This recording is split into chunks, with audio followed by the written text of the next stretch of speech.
Hey everybody, how's it going? Andrew here. I just want to say real quick, if anyone is struggling to define their goals or don't have a plan in place with your game marketing, and because of that, it's making things challenging for you, then take a moment, go to my website, rengenmarketing.com, and if you haven't already, subscribe to my email list. Why? Because doing so will get you delivered right to your inbox a free marketing plan template specifically designed for games. Look, I've already verified recently that 2 college professors have used this in their courses and shared it with their students because they understand the value and how helpful it is for them to plan out what their marketing looks like. What's really awesome is simply the fact that these professors are incorporating marketing and this level of marketing into their courses because, again, they understand the value that marketing plays. So it's really exciting to hear this. But on top of that, lots of other people have utilized this template, have found it really helpful for them to further define their goals and provide them clarity and direction in what they need to do to make things happen with their awareness efforts. So again, if any of this sounds like it could be helpful for you, then please just check out the website, rengenmarketing.com, scroll down, sign up for that email newsletter, and then right to your inbox, you will get that free marketing plan template. So again, can't thank you enough for being such great listeners. And now let's get right to the show. Hey, everybody, and welcome back to another episode of Indie Game Movement, the podcast that talks about the marketing and business of indie games. I'm Andrew Pappas. I'm going to be your host today, and we're going to be talking about effectively using knowledge gates and invisible aid. So when it comes to introducing a new world to players, sometimes the process can be difficult to grapple with, especially when trying to balance between necessary guidance while fostering organic discovery. Too far in either direction can create friction, potentially creating a lackluster experience for the player. So today, we're going to discuss how to skillfully navigate this challenge by uncovering the strategies behind knowledge gates, invisible aid, while also learning the art of crafting effective tutorials that supports and enhances the player experience. So that's what we're going to be talking about right here today on Indie Game Movement.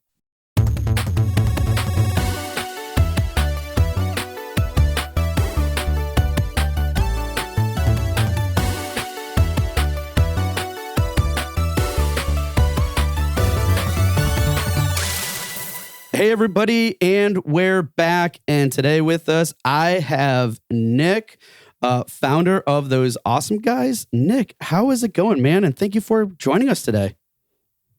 Thank you for having me. It is going all right-ish.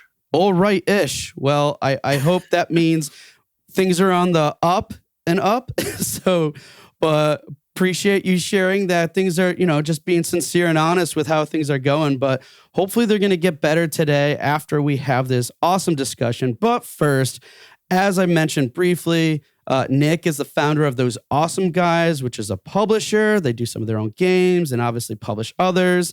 You're also the founder of Mental Checkpoint, which is a really cool YouTube channel.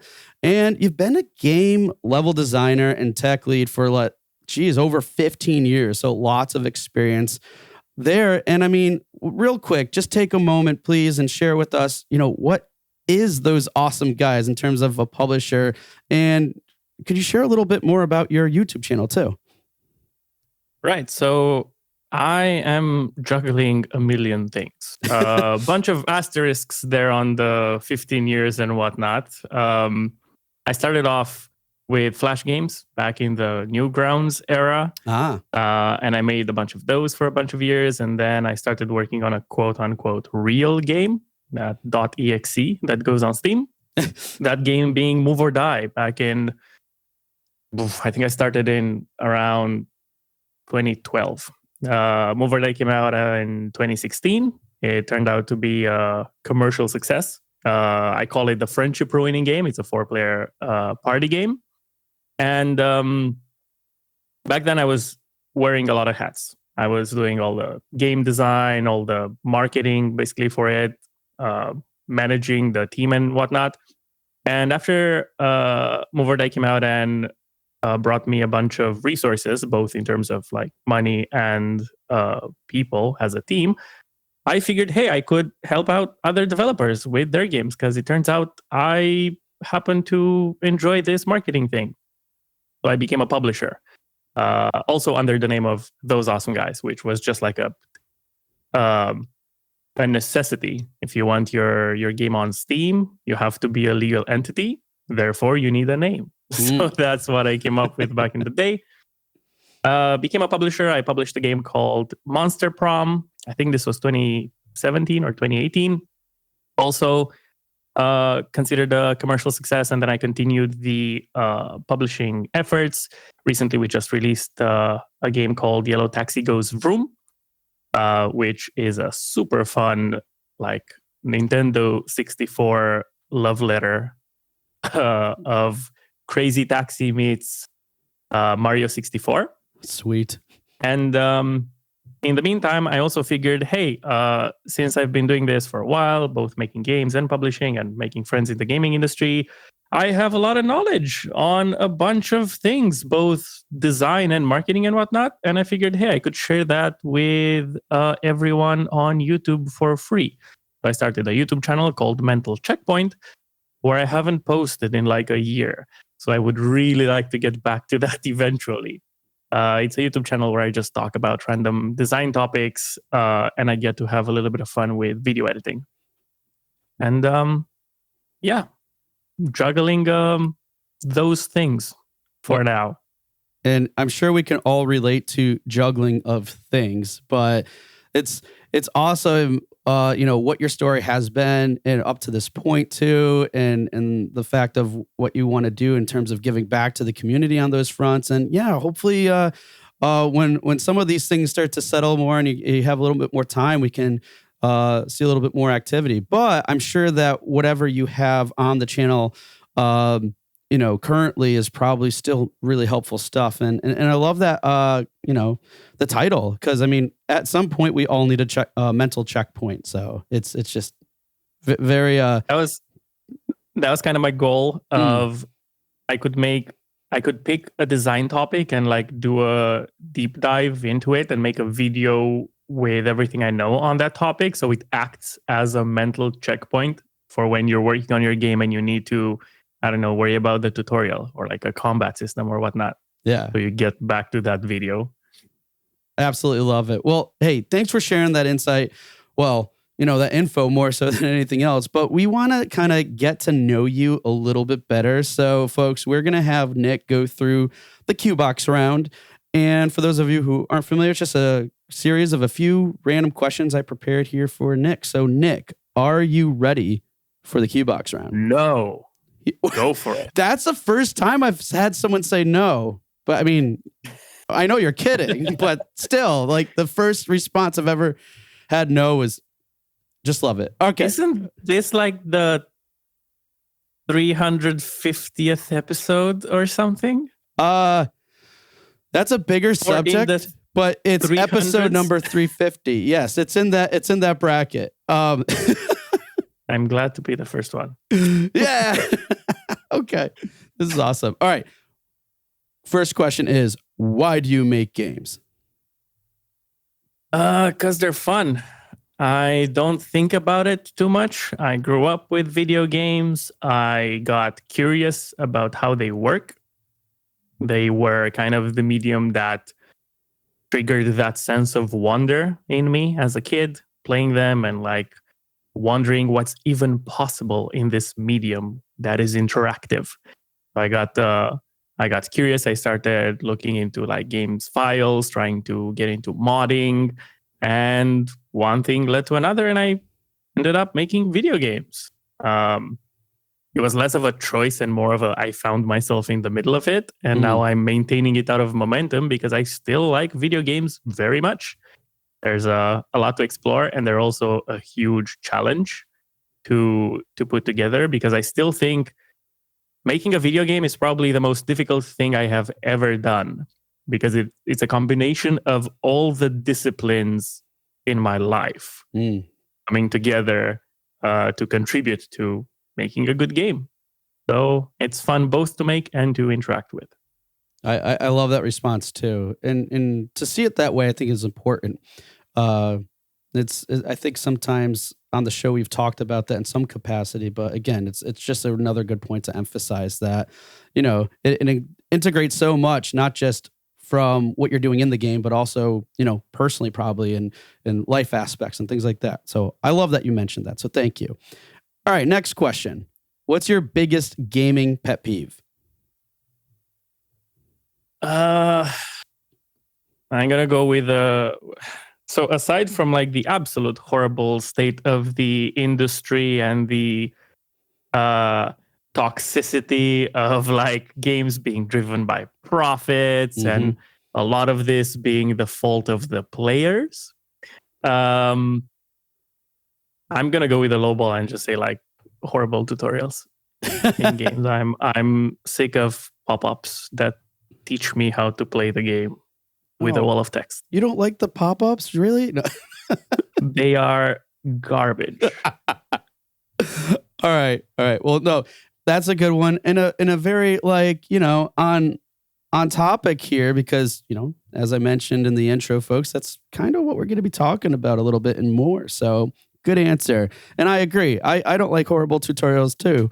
I don't think any of us can really, but sometimes we're like, well, what else can we do? Well, we're going to get into that in a moment, but good answer. And last but not least, and the staple here on the show is, what game are you playing now?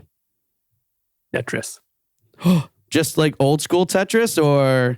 Old school Tetris. I haven't really grown up playing it properly, and only recently I started trying it out of curiosity. Yeah. And then I have a good friend of mine who also started kind of at the same time. So we are a very similar skill level, even though he beats me 9 out of 10 times.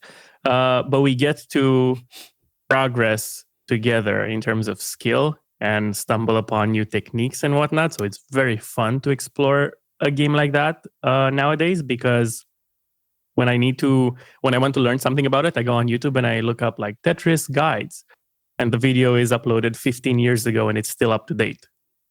And that is a very rare thing in this industry. So I'm enjoying that a lot. Yeah, which kind of makes sense because if you go that far back, I mean, the mechanics and core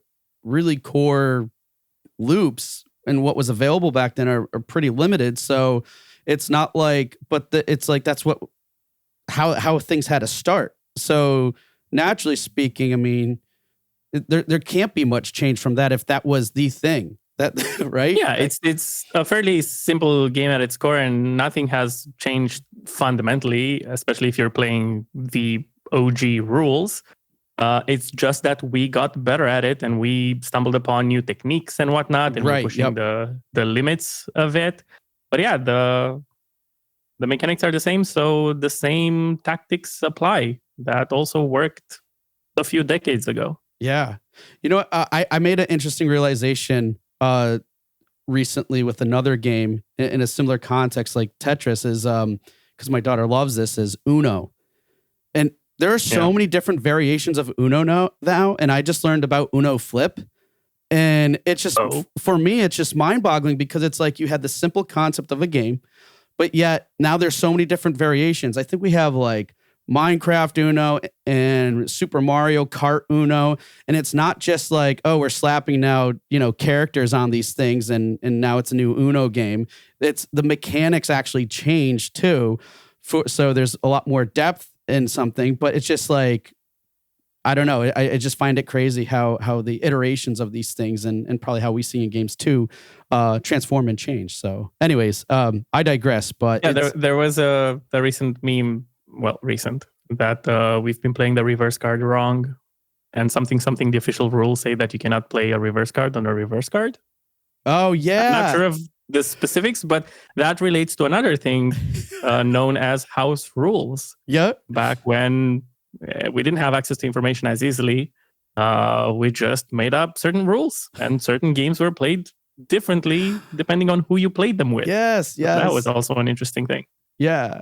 Oh, wow. And now that you called that out with the reverse, I remember like probably the past year I played that game And someone called out, "Oh no, you do it that way." And I'm like, and it was such a long time since I last played it at that point in time. So I was like, "Oh, okay." Because in my head, instinctively, I was playing the other way, not thinking that, oh, it could have just been someone else's house rules that was at play. So yeah, really interesting stuff. Okay. That's awesome though. You're playing Tetris, and especially like that you're playing with, a friend of yours, and you're really digging into, the strategies that you can leverage behind it and having that discussion. It's like, I feel like I need to play more games with people in that capacity too, because that just sounds like more fun. First, I need to make more time. But at any rate, thank you for sharing that. Good stuff. Now, folks, we're going to get into the heart of our discussion here, which is effectively using knowledge gates and a visible aid.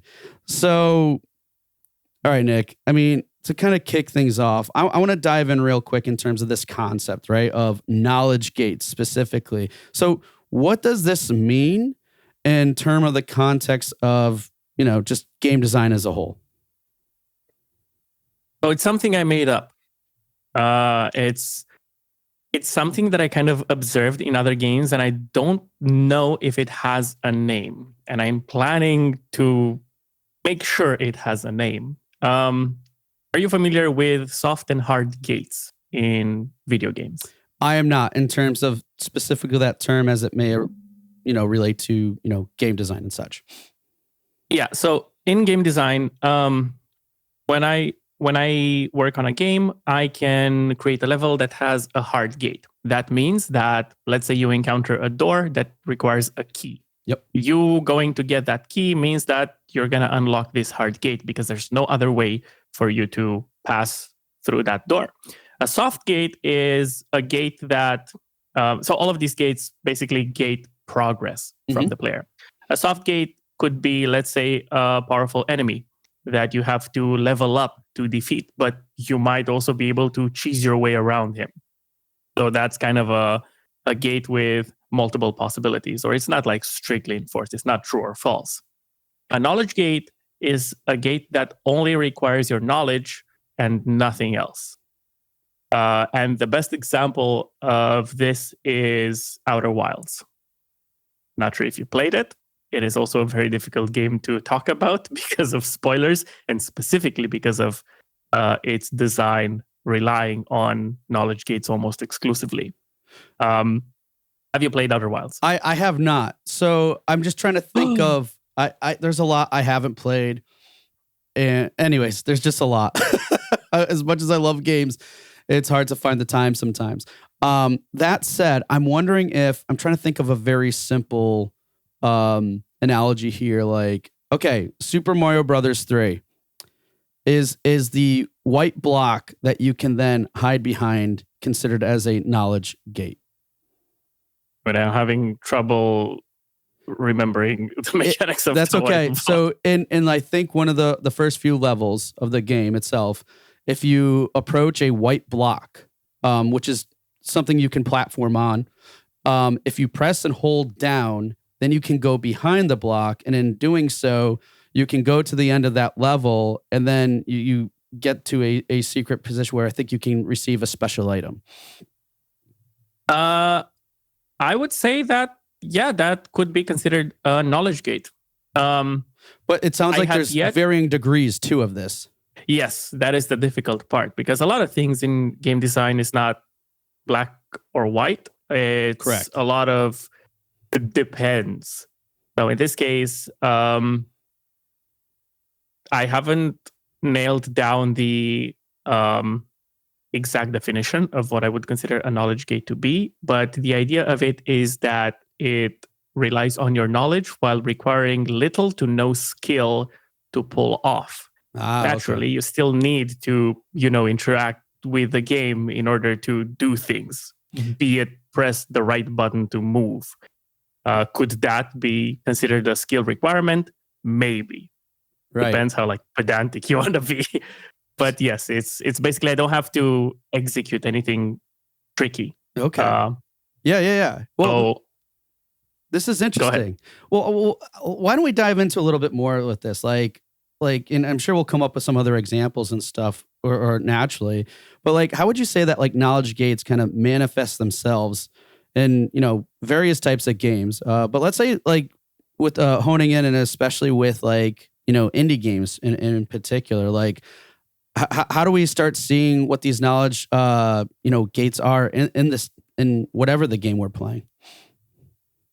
So, I don't think it makes a difference whether the game is indie or AAA or whatnot. The thing with knowledge gates is that it's very difficult to design them, mostly because it requires a certain amount of design confidence, right? Like with so an interesting aspect of knowledge gates, or specifically a game that relies on them, like Outer Wilds, which is almost exclusively knowledge gates, is that if you know what you're doing, if you have the knowledge, on a fresh install of Outer Wilds, you can finish the game in like 10 minutes.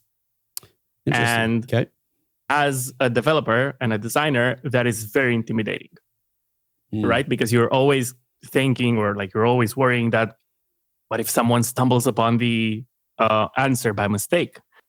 Yeah. And that is a horrible, horrible anxiety-inducing thought, because most developers are desperate to make sure that players get to experience everything they added in the game, right? So that's why sometimes you feel like the game is kind of leading you by the hand to like, hey, like it's the equivalent of the developer going, hey, look at this, look at this thing that I made. Make sure you experience it.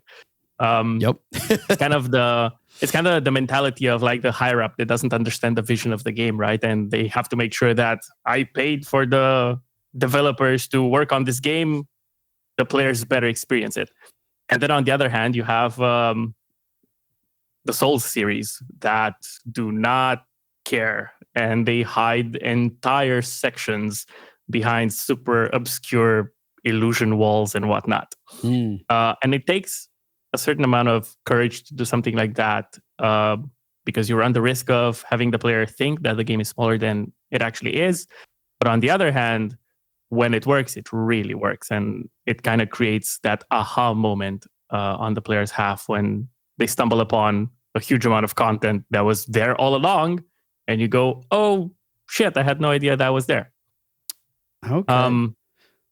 So yeah, they're very difficult to design because they require actual thought, right? Like you don't just put a door asset and you lock it and you put a key somewhere. Right. I actually have to put in the effort to design proper knowledge gates. I have a few examples of games that use them quite a bit. Yeah, that'd be great, because I'm thinking like, what are those aha moments that you just called out? And I'm sure, these examples that you have are probably some ideas of what that might look like. Yeah. So like knowledge gates could be sprinkled in a lot of games, but personally, I am interested in games that basically rely on them almost 100%. So that would be Outer Wilds as one example. That would be The Witness. Okay. Yep. Not only you played The Witness, right? Yes. Well, more so my wife, and I help her sometimes solve the puzzles. Counts. Not only do you, if you have the knowledge of how the puzzles work, you can navigate them instantly, but also that whole starting area, and if you know what to do, how to finish the game, you can finish the game in a minute. Okay. Then you have... I'd love to tease her on that one. I'm trying really hard not to like spoil games that came out a decade ago. Then you have Return of the Obra Dinn. A lot of things that Lucas Pope designed are kind of focused on knowledge gates. Say in Return of the Obra Dinn, you are an insurance salesman on a boat, and you have to figure out how the crew of that boat died by using a little pocket watch that allows you to go back in time and listen to their last moments to try to figure out exactly how they died. And as soon as you guess 3 deaths correctly, the game acknowledges that and you can move on. So again, it's all about knowledge. You don't have to kill anyone. You don't have to gain any new weapons or level up. It's all in your head. And yeah, there's also, I think, so I haven't played it and I really should have. Tunic, might be another example of a game that relies on knowledge gates quite a bit. I know something about the manual, but I don't want to get into it because I haven't played it.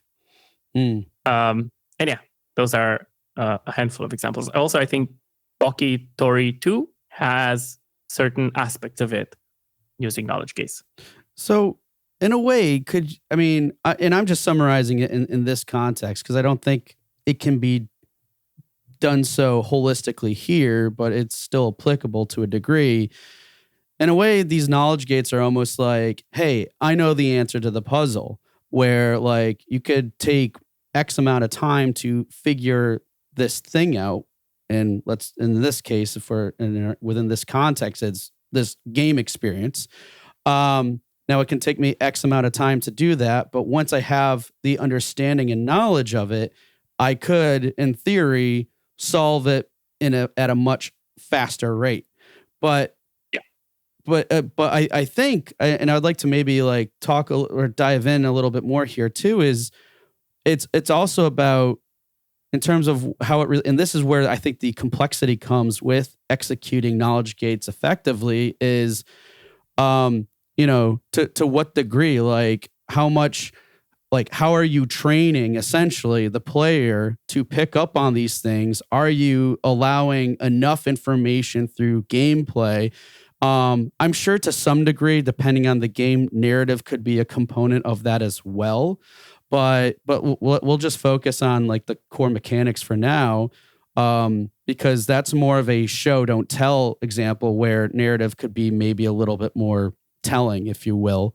I'm oversimplifying things here, folks, because we could get pretty deep into this conversation, I'm sure. So would you say that's like probably a big part of it is just like as a designer or how the game is designed, giving enough information where players can then, themselves, and every player is different, understand these concepts to a degree or what they're being taught through the gameplay of, and then applying this information as what we're calling a knowledge gate. Is that an accurate summarization then? Maybe I would say so. I'm trying to gather my thoughts and it's okay. There's a lot. Like I was having a hard time myself. This is good stuff. So yeah, in Outer Wilds case is basically all exploration, and from my observation, it seems to be more like with knowledge gates. It's more of a case of how rather than where. Because, in other games, it's like, where is the thing that I need? Or where do I have to go? And with knowledge gates is how fast can I execute this as long as I have the knowledge? And it's up to the game designer to make sure they do a good job to gradually hint towards the solution in a subtle way that results in an aha moment, because assuming you have a gradient, like a spectrum between being incredibly vague about the solution and then just spelling it out for the player, obviously you won't get a good experience if the game just tells you what to do. It's all about guiding the player subtly. And it also relates back to good tutorials and all that jazz. But yeah, I remember in Outer Wilds, there's basically a whole network of hints that are designed in a very clever way where this was mentioned in GDC talk, I think, and I don't remember the exact details, but it was something along the lines of every line of dialogue in the game had a very specific structure to it. And it had a subtle hint towards what to do next, where to find it, and a bunch of other things. And everything was very distilled and boiled down to be very effective with little to no flavor text. So regardless of the order in which you explore the world of Outer Wilds, you would inevitably stumble upon what the developers wanted you to stumble upon. And the order didn't really matter because it was designed in such a way to kind of funnel you gradually towards the solution. Okay. Yeah. And this is such an interesting concept too, because I'm seeing all the varying different degrees and how this can be executed. And it's almost like, okay, we have this what I'm labeling as a concept of knowledge gates, but then within those knowledge gates, I would say there's lots of different types that were, let's say, subcategories or just names that could be given to essentially these different types. Like, because another one that just popped up, and I think it's more of, and again, it's like, it's designing them in I think where it becomes more immersive is where you're showing and not telling. And that could be through various, different ways within gameplay. But like one that comes to mind, I think is kind of a middle point, but it's more of a telling than showing, is like Super Metroid, where you get into the bottom of this big, huge, like, I don't know, hole, essentially. And you have those 3 little green guys that are doing the wall jump. And they're like, oh, I can do that. I think I'm trying to remember, I think prior to that point in the game, you could already do that, but you didn't know. And now they're finally actually showing these like little critters doing something similar. That's a good example of a very subtle tutorial. Okay. I guess the core fundamental part of it is making sure you're able to do that from the beginning. Yes. With most of the examples I brought up in these games, there's no mechanical progression, right? There's nothing you unlock. Yes. Yep. You finish the game just as you started it. But now your knowledge is different. And the huge downside of designing a game relying on knowledge gates is that you will never be able to play it again. It has 0 replay value because, right, there's no like, hey, satisfying combat animations and all that. No. It's just like your knowledge about it. And it's very difficult to talk about it. Yeah. Because you cannot watch someone else play the game and then try it yourself and still have fun because you just know all the answers. So it's a very difficult thing to do, right? Like it takes skill to design. It's very risky from a marketing perspective. So that's why I keep saying that it takes a lot of courage. And that kind of stuff is something that really interests me because it highlights the beauty of this medium of video games. And it's not about making money. It's about creating a memorable experience for the player. Absolutely. And I love that. Yeah. And you're right. And I think this type of approach and focus is really able to do that. Difficult to execute upon. And like you said, there's a lot of other challenges and potential pitfalls that can fall into if you're not careful. But then the way I'm seeing it too is with this, if you get to a point with this understanding of how these knowledge gates work and the different types, there's not a reason why you couldn't then incorporate that into, let's say, other mechanics or design elements where they can kind of play off of each other. So let's say... Absolutely, yeah. Yeah, so like you said, one problem, if you're exclusively focused on this type of game, could be, oh, well, anybody who knows it, it's a big-time spoiler. There's no replay. There might not be replay value.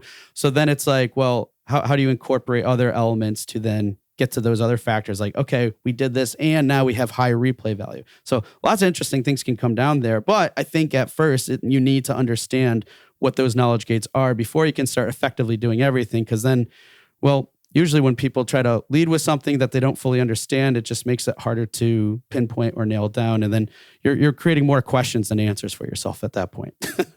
Yeah. One quick example from Outer Wilds that could be applied to any other game is that obviously it has points of interest and areas that you're trying to get to. And for example, I think this was used in 2 places in the game.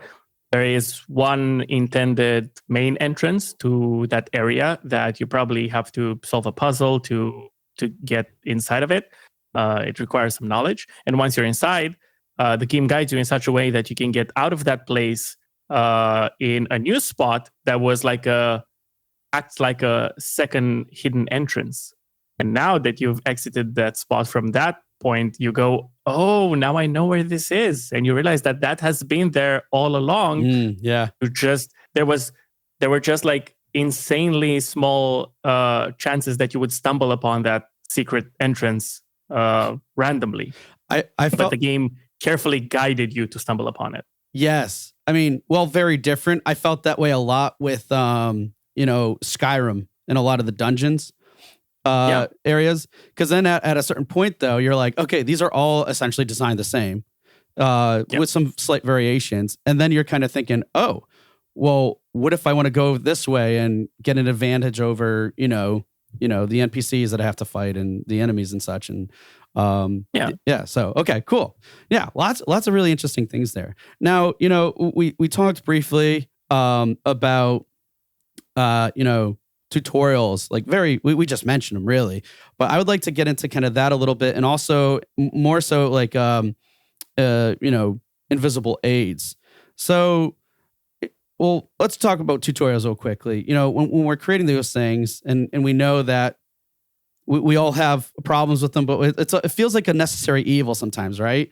So, from your perspective, and in your opinion, what would you say are some creative approaches developers can take to make tutorials more engaging and less intrusive? Because, come on, like you said, we really don't like these pop-ups at all. But what do we do about that?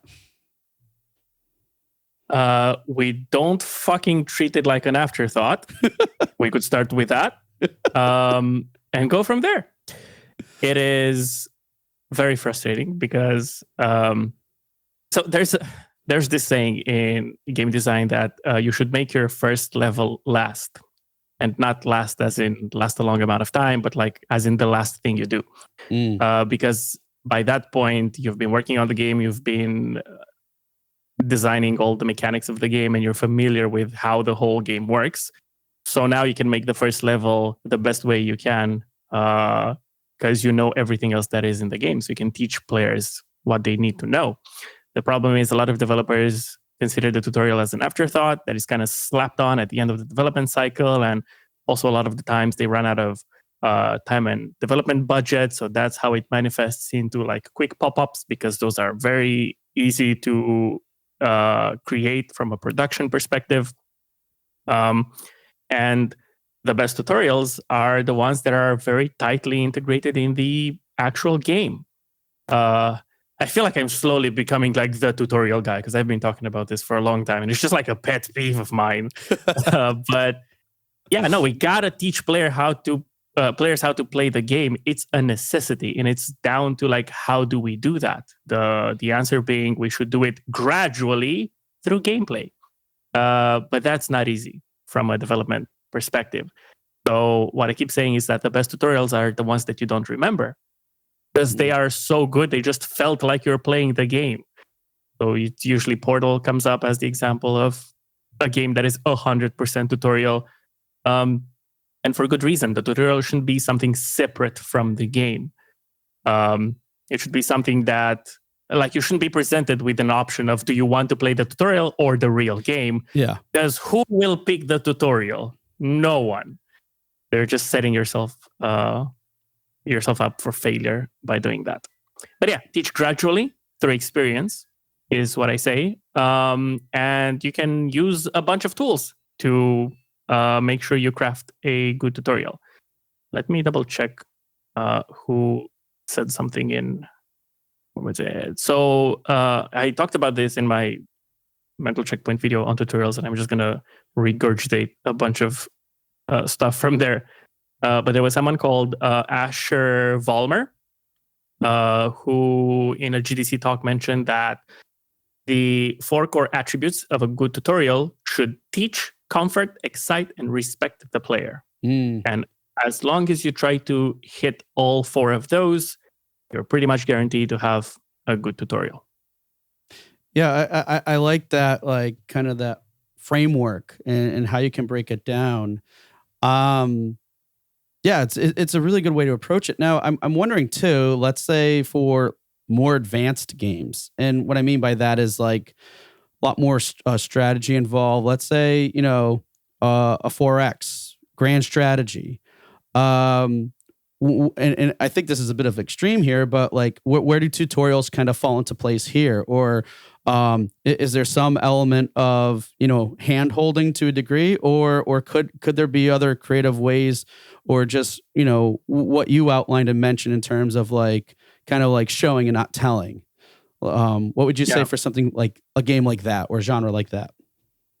So that will always be like the most difficult thing to design a tutorial for, mostly because of the sheer complexity of those types of games. And usually the go-to answer is what StarCraft did by just crafting a single-player campaign that is designed to gradually introduce you to these concepts. And it's something you can engage with at your own pace. There's also certain things you could do even in an online multiplayer game that is designed to be competitive, down to like the type of players you matchmake other players with, and doing certain things behind the scenes that fall under the invisible aid mantra of, what was it? I think I mentioned this in one of my videos, that one of the Gears of War's games, as soon as you jump in an online multiplayer match, if you just started playing, your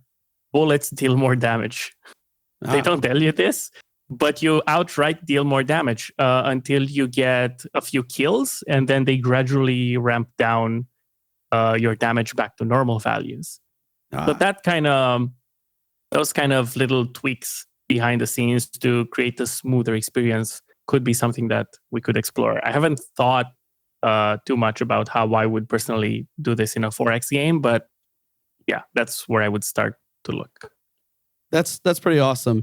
And I just, for the sheer heck of it, I'm going to digress for a moment in terms of like how you were talking about those things about, how the bullets were more effective, let's say at the very start. And then, because I think it's interesting because like players could probably pick up on that, and it now informs a strategy, right? And there's other things at play, like you said, guiding players in and stuff. I remember, I'm relating this to outside, well, it's still a game technically, where I was playing paintball, and I was talking to someone prior to, I think, that had some military experience. And I was like, what are some good strategies when you're in this environment where it was like mimicking a town? And he was like, if you just run straight through all the way to the back and then come up behind, you will wipe out everybody. I'm like, okay, I'll try that. It was a little scary, but I was like, I'm going to do it because everybody's like hiding and not trying. Dude, that strategy worked so well.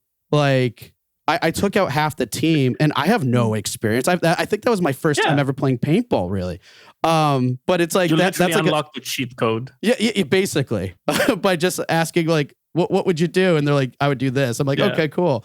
Very different kind of knowledge gate, but yeah, I think that's more accurately saying like cheat code. But it's always tricky when the enemies are actual players, because hey, it might work the first time, it might work the second time, but then it gradually goes down in effectiveness as players naturally adapt to things. So that's why when it comes to invisible aid, is first of all, it's a bit tricky to implement in an online multiplayer scenario. It works much better in single player games.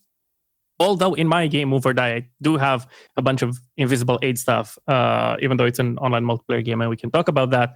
But that's why in Gears of War it was strictly related to you being new at the game.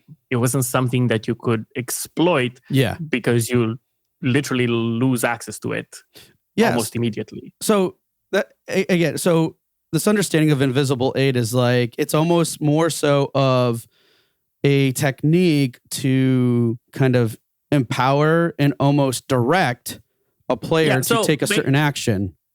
How I describe it, and I always try to say the singular version of it rather than invisible aids, it's that it's a way for the developer and designer to deliver the best possible experience without the player being aware of it. Yeah. Because as soon as the player becomes aware of these tricks, they fall apart.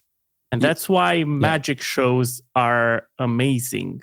They only work as long as you're not actively trying to pull them apart and figure out how they work. Right. Yes. Because there has been no example in this universe of you finding out how a magic trick works and be amazed. it's always disappointing. So you have to willingly tell yourself to not care and just trust the designer to take you on a journey. So yeah. And I love the kind of how that's positioned too, because well, to the other side of the coin is if you just leave it that in there, then it's going to be exploited, or spammed, or whatever you might use to leverage that to a certain degree. Yeah, right. But so it's almost like, because it's like an aid. It's not necessarily like you're not getting a handicap so much. You're getting like that support. But I think that the key part, though, more than anything, is simply trying to promote the best experience possible. Because So sorry to interrupt. The better designed ones are in place to smooth out the rough edges of the experience, right? Like as a designer, we have the tools to detect if you're abusing it, and we can dial things down. Right. But it's a matter of like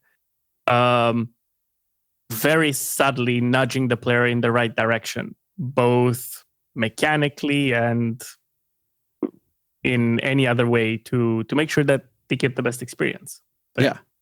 And folks, just to kind of summarize all this between the tutorials, aids, and the knowledge gates, what does this ultimately mean from like a business and marketing perspective, right? Because hey, that's what we're here to talk about. Well, think about it. I mean, everything that Nick shared with us is really honing in and focusing on what is going to create the best experience possible. What is going to give users, I hate that term, players, people. Yeah, that's why I say players. Yes, players or, people. What's going to give people the best, most immersive experience ever?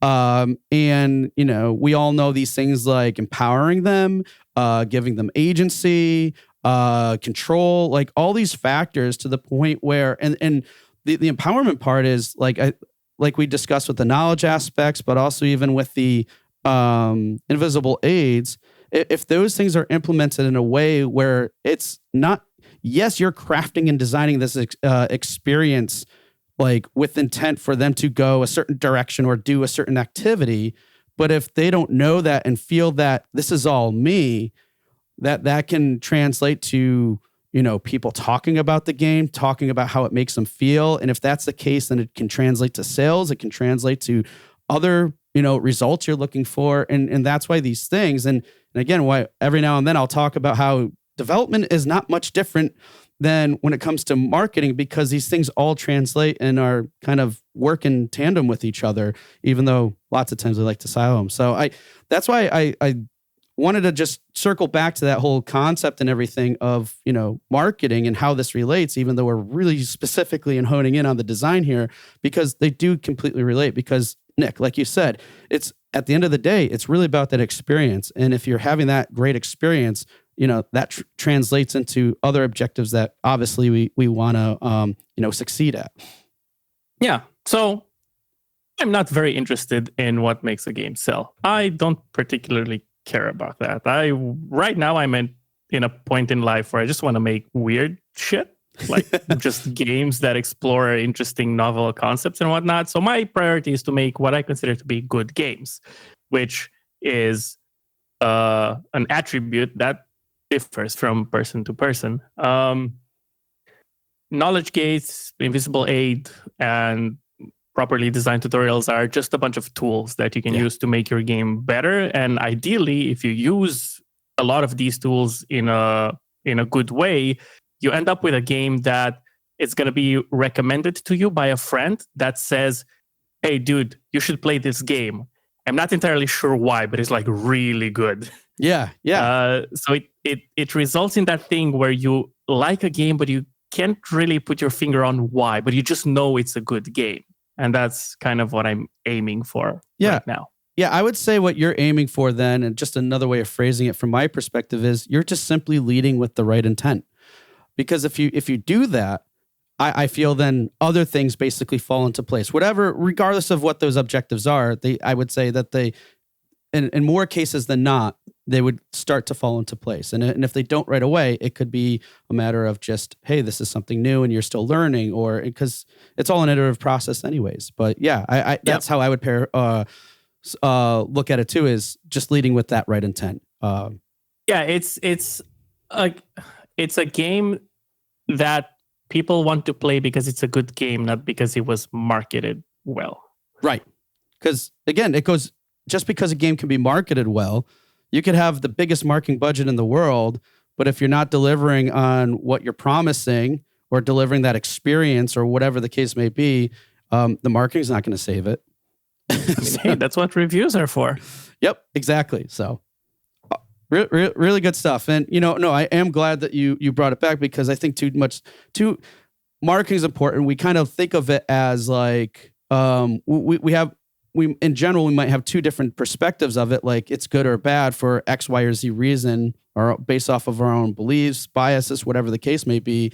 But looking at it from a perspective of like, what's really the intent and everything else, I think, again, it just kind of comes back with, being that kind of symbiotic relationship, if you will, in a way, but looking at it a lot differently, where the two kind of go hand in hand, so to speak. But still, it's at the end of the day, like I said, and I agree with you. It's about providing that good player experience. We creating this good experience, because if you don't, then it's like, then why are we doing this unless we really just want to be in a vacuum playing our own games, which I'm sure some of us. Of course, we want to get rich. That's why we make games. I want to buy a third yacht, right? Why else am I a game developer? Yeah. I mean, how many times have I heard people say to me about something about, well, if you're in this industry, it doesn't matter if it's games. It applies everywhere. If you're in this industry to make money, well, there are probably a couple that you can be, but you might have to sell your soul in that process. Then you joined for the wrong reasons, right? Then you're doing it for the wrong reasons, and it's definitely true to this too. So awesome.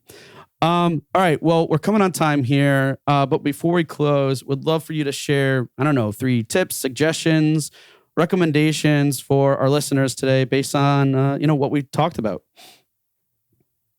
Oh God, I suck at that. Watch my videos on Mental Checkpoint, because that's where I just share whatever I stumble upon that I find interesting.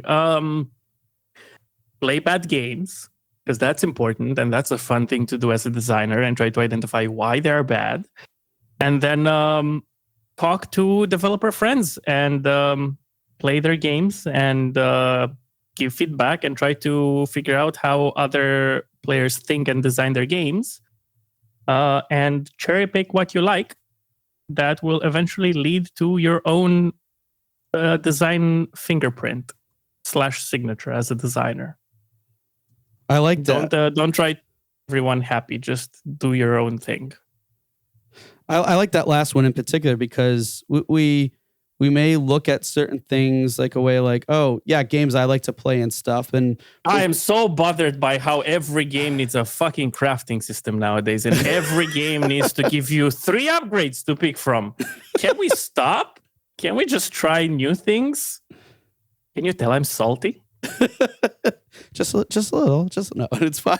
But no, really, it's I agree. Like that last point you made about cherry picking and using that as your own signature. People will pick up on that, especially if you really hone in and focus, and your portfolio and time consists of that kind of approach. It stands out. It's different. People, it can differentiate yourself from everything else. So I really like that one a lot. Like, and calling it like a signature. That just one little thing that you do a little bit differently, and then there you go. So I absolutely love that one. Yeah. But yeah, because it's back in my day when I was making Flash games, the way the business model worked is that you make the Flash game, and then the publisher would come around and they would give you a bunch of money to put on their splash screen at the beginning of the game. Armor Games, Kong Brigade, whatever. And people could not tell the difference between a publisher and a developer. And they would always think that, oh, this is an Armor Games game. But that's not how things work. So Yeah. it's very important as a player to be educated and know who actually made the game. Just because it has a 2 in the name and it's the sequel, it doesn't mean it's made by the same people who made the first game. Yeah. So if you like a game, try to look into who made it and try to play games made by that team or person, because that's the reason why you liked that game. Yeah. There's like a super obvious, it's super obvious when like the lead vision guy leaves a team and then they put out a sequel and it's just not the same. But yeah, I will forever always play games made by Lucas Pope because I like the way he thinks about game design. So I would encourage people to do the same. Awesome. Yeah. Good advice there, because you're right. Especially there's that time, and it still happens, but not as much, where you always had the publisher label slapped on everything of the game. And then you're led to believe that, oh, if I like this experience, I'll like others from this. And it all depends. And not only that, it's not like you said, there's, even if they are, let's say a publisher that has a pretty focused portfolio, it's still not going to be as same or as in line with who actually created the game, because so many other factors can change based off of who knows. It could change a lot, but that's the key. That's the key point that you laid out there, which is super important, and it pays, I think, a little bit more credit to the creators, and rightfully so. So, all right, awesome stuff. Yeah, man. I mean, with that said, and lots of insight and great things. So if people want to learn more about you, about those awesome guys, like what are some links? What are some things, links, places people connect, drop us some info there, please. Cause I'm sure people would love to find out more. I would just direct people towards mentalcheckpoint.com. And from there, you could find how to contact me, the games I've been involved with, and all the other stuff. Okay, cool. So, folks, that's on YouTube. I mean, you may be elsewhere, but the main channel's on YouTube, and that's youtube.com, Mental Checkpoint. Check it out. It will be in the show notes, and we'll drop a link for those awesome guys too, in case you're interested there as well. But otherwise, it sounds like you can get in contact with Nick in all means necessary if you just check out Mental Checkpoint on YouTube. Nick, it's been an honor and pleasure. Thank you so much for sharing all this and talking about knowledge gates. I love the concept. And unfortunately just don't have that much time to go in as deep as I probably would have loved to, but it was still a thrill. So thank you. Thank you. Hey everyone, thank you for listening to another episode of Indie Game Movement. I'm Andrew Pappas, your host, and the show's producer is Mustafa Price. Show notes for this episode can be found by visiting rengenmarketing.com, the number episode of the show. Rengen Marketing is a consulting marketing company that helps indie devs with their marketing efforts. Whether you need guidance with your game's marketing strategy or could use a free marketing plan template, then please visit www.rengenmarketing.com and take action. A special thanks to Dakota Saw for Season 2's opening theme and Melissa Gellis for the new logo design. And as always, thanks for being such great listeners, and we'll see you next time on Indie Game Movement.